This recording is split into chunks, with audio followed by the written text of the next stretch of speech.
এতদিন তো নানান ধরনের চপ ট্রাই করেছি, এই প্রথম শ্রীরামপুরে ট্রাই করলাম আমের চপ। ঠিকই, শ্রীরামপুরে এসে গেছে এখন নতুন আইটেম আমের চপ। শ্রীরামপুর চাতরার সিএসি ক্লাবের কাছে এই ফুডিস পয়েন্ট নামের যে দোকানটা, সেখানেই পাওয়া যাচ্ছে এই আমের চপ।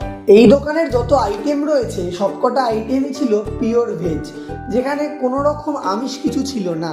মাত্র 10 টাকা পিসের এক একটা আমের চপ জাস্ট ওয়াও খেতে ছিল, যেগুলো আমাদের সার্ভ করা হয়েছিল টমেটো সস আর কাসুন্দি দিয়ে।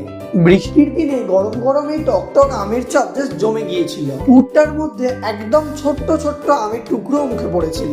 তারপর আমি এখান থেকে ট্রাই করেছিলাম পটাটো চিজ বল, যেটার দাম ছিল মাত্র 12 টাকা।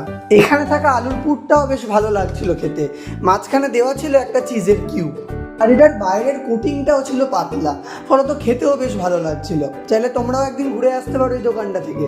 আজকের মতন এইটুকুই, টাটা।